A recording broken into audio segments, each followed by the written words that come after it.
નમસ્કાર, આપ જોઈ રહ્યા છો અરવલ્લી સમાચાર અને મોર્નિંગ બુલેટિન સાથે હું છું માસૂમ। સમાચારોની શરૂઆત કરતા પહેલા નજર કરીએ હેડલાઇન્સ પર।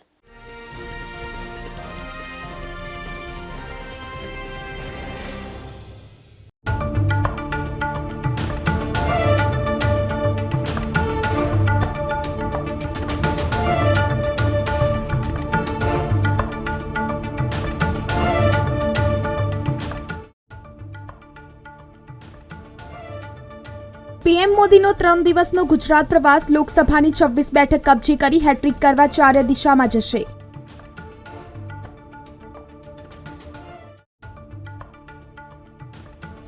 માર્ચથી શરૂ થનારી બોર્ડની પરીક્ષાનું એક્શન પ્લાન જાહેર કરવામાં આવ્યો। ધોરણ 12 સામાન્ય પ્રવાહના 4.89 લાખ, વિજ્ઞાન પ્રવાહના 1.11 લાખ વિદ્યાર્થીઓ।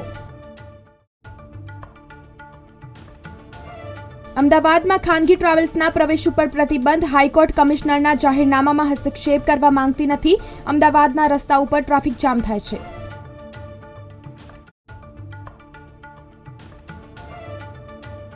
વીર નર્મદ યુનિવર્સિટીમાં નવો ટ્રેન્ડ જોવા મળ્યો। હવે કોલેજો પરંપરાગત પ્રોગ્રામની જગ્યાએ ઉદ્યોગોની ડિમાન્ડને ધ્યાને રાખી વિદ્યાર્થીઓને સરળતાથી સારા પેકેજ મળે તે મુજબ નવા પ્રોગ્રામો શરૂ કરશે। ટેક્સટાઇલના કોર્સ શરૂ કરવા નર્મદ યુનિવર્સિટી મંત્રા વચ્ચે એમઓયુ, રિસર્ચને વેગ મળશે।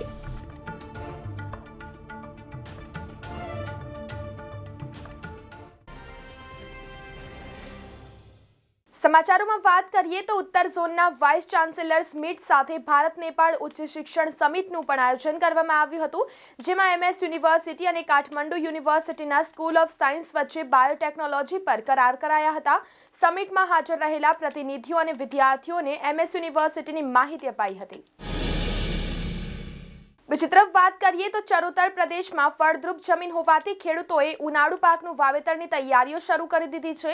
ત્યારે ખેડૂતોની માંગ મુજબ સિંચાઈ વિભાગે કડાના ડેમમાંથી 3200 ક્યુસેક પાણી છોડવામાં આવી રહ્યું છે, પરંતુ ઉનાળો શરૂ થતાની સાથે 15 માર્ચ સુધી કેનાલોમાં પાણી છોડવાનું બંધ કરી દેવામાં આવશે, તેમ સિંચાઈ વિભાગના સૂત્રોએ જણાવ્યું હતું।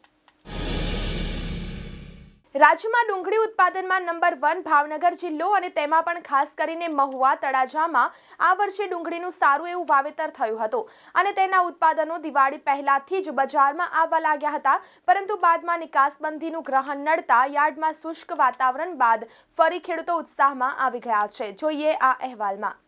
જિલ્લાના ભાવનગર, મહુવા અને તળાજા માર્કેટયાર્ડમાં ડુંગળીની આવક છેલ્લા 1 મહિનાથી દૈનિક રીતે ડુંગળીની આવક રેકોર્ડ બ્રેક વધતી રહી હતી અને ડુંગળીનો ભરાવો ન થાય તે માટે ખેડૂતોને વારંવાર થોડો સમય ડુંગળી ન લાવવા માટે ખાસ સૂચના આપવી પડે તેવી સ્થિતિમાં પણ ખેડૂતોને ડુંગળીના ભાવમાં સરેરાશ મણના 100 થી 250થી વધુ મળતા ન હતા, જે પોષણક્ષમ ભાવો કરતાં ખૂબ જ ઓછા હતા, જેનું મુખ્ય કારણ ડુંગળીની નિકાસબંધીને કારણે ડુંગળીની લેવાલ ઘટી જતી હતી। તળાજા માર્કેટયાર્ડમાં ડુંગળીના એકંદરે ભાવ વધ્યા છે। ડુંગળીની નિકાસબંધીના નિર્ણયથી તળાજા માર્કેટિંગ યાર્ડમાં ડુંગળીની આવક ઉત્સાહજનક રીતે વધી છે।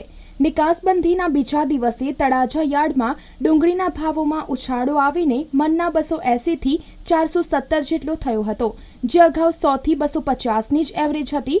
તો 11,000 જેટલા થેલા ડુંગળીની આવક હતી, એ તેના કરતાં અઢી ગણી ડુંગળીની આવક થયેલ છે, તો ડુંગળીના ભાવ હજુ થોડા દબાયા છે।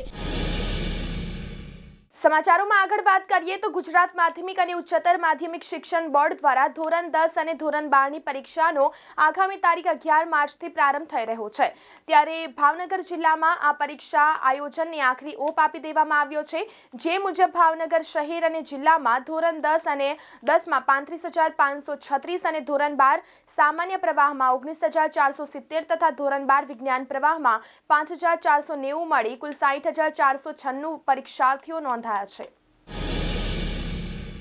આગામી 25 ફેબ્રુઆરી 2024ના રોજ રાજકોટમાં એક ઇતિહાસ રચાવા જઈ રહ્યો છે। વડાપ્રધાન નરેન્દ્ર મોદી રાજકોટ આવશે અને 68 વર્ષ બાદ દેશમાં એક સાથે 1-2 નહીં પરંતુ 6 એમ્સનું લોકાર્પણ કરવાના છે। આગામી 25 ફેબ્રુઆરીના રોજ બપોરના સમયે દ્વારકાથી સીધા જ એમ્સ ખાતે આવી વડાપ્રધાન ઓપીડી વિભાગનું લોકાર્પણ કરી રાજકોટ એમ્સના તમામ વિભાગોનું નિરીક્ષણ કરશે। બીજી તરફ વાત કરીએ તો પ્રધાનમંત્રી નરેન્દ્ર મોદી આગામી 25 તારીખના રોજ રાજકોટની મુલાકાતે આવી રહ્યા છે. એમ્સથી રાજકોટ આવી જૂના એરપોર્ટથી રેસકોર્સ સભા સ્થળ સુધી 800 મીટરના રૂટ પર ભવ્ય રોડ શો યોજવાના છે. રોડ શોના રૂટ પર કુલ 20થી વધુ સ્ટેજ તૈયાર કરવામાં આવશે, જેના પરથી ભાજપના અલગ અલગ મોરચા તેમજ શૈક્ષણિક તેમજ સામાજિક સંસ્થાઓ દ્વારા પ્રધાનમંત્રીનું ભવ્ય સ્વાગત કરવામાં આવશે. ટેક્સટાઇલ ઇન્ડસ્ટ્રીઝના અંડર અને પોસ્ટ ગ્રેજ્યુએટના પ્રોગ્રામની સાથે સર્ટિફિકેટ કોર્સ તેમજ રિસર્ચને વેગ આપવા માટે વીર નર્મદ યુનિવર્સિટી અને મંત્રા વચ્ચે MOU થયા છે. કુલપતિ ડોક્ટર KN ચાવડા કહે છે કે PM ઉષા યોજના તેમજ હાલમાં કેન્દ્ર સરકારની મિનિસ્ટ્રી ઓફ ટેક્સટાઇલના નેજા હેઠળ નવી દિલ્હી ખાતે યોજાનારા ભારત ટેક્સ 2024માં ટેક્સટાઇલ ઇન્ડસ્ટ્રીઝમાં સ્કિલ ડેવલપમેન્ટ થઈ શકે તે માટે યુનિવર્સિટી અને મંત્રા વચ્ચે MOU થયા છે.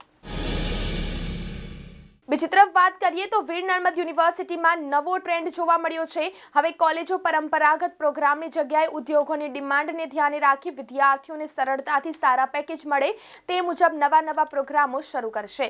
આગામી વર્ષથી કોલેજો honours in cyber security, artificial intelligence તેમજ semiconductor, internet of things, data protection અને ડેટા સાયન્સની સાથે ઇન્ડસ્ટ્રીયલ મેનેજમેન્ટના પ્રોગ્રામો શરૂ કરવા યુનિવર્સિટીમાં અરજી કરી છે.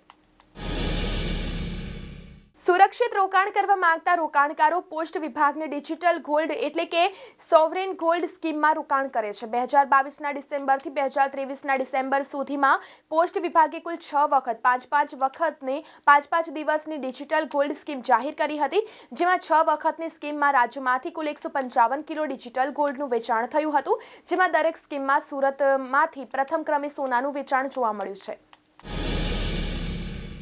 બીજી તરફ વાત કરીએ તો અમદાવાદ શહેર પોલીસ કમિશનરે વર્ષ 2022માં જાહેરનામું બહાર પાડીને ખાનગી ટુરિસ્ટ બસોને સવારે 8થી રાત્રિના 10 વાગ્યા સુધી શહેરમાં પ્રવેશવા પર પ્રતિબંધ ફરમાવ્યો હતો, જેને શ્રીનાથ ટ્રાવેલ્સ દ્વારા ગુજરાત હાઈકોર્ટમાં પડકારવામાં આવ્યો હતો, જેની ઉપર ચુકાદો આપતા જજ વૈભવી નાણાવટીએ કોર્ટે શહેર પોલીસ કમિશનરના આદેશને યોગ્ય ઠેરવ્યો હતો.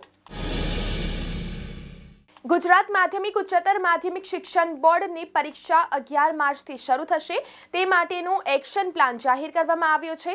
રાજ્યના 1634 કેન્દ્ર પર ધોરણ 10-12ના 15 લાખથી વધુ વિદ્યાર્થીઓ બોર્ડની પરીક્ષા આપશે. ગયા વર્ષે ધોરણ 10-12ના 16.49 લાખ વિદ્યાર્થીઓએ પરીક્ષા આપી હતી. આ વર્ષે ધોરણ 10માં 9,17,687 વિદ્યાર્થી નોંધાયા છે, જેમાં 1,65,846 વિદ્યાર્થી રિપીટર છે. લોકસભા ચૂંટણી 2024ને લઈ ભાજપે જોરશોરથી પ્રચાર શરૂ કરી દીધો છે અને સ્ટ્રેટેજી પણ ઘડી લીધી છે. હાલ વડાપ્રધાન મોદી મિશન 370ને પાર પાડવા માટે દેશના વિવિધ વિસ્તારોમાં વિકાસ કાર્યોના લોકાર્પણ તથા શિલાન્યાસ કરી રહ્યા છે. તેમજ ગુજરાતની તમામ 26 બેઠકો કબજે કરવા માટે PM મોદી સતત 4 દિવસ ગુજરાત અને ઉત્તર પ્રદેશની મુલાકાત લેવાના છે. તેમાં પણ 3 દિવસ સુધી તેઓ ગુજરાતની ચારે દિશાનો પ્રવાસ ખેડશે. તો મોર્નિંગ બુલેટિનમાં અત્યારે બસ આટલું જ. નમસ્કાર.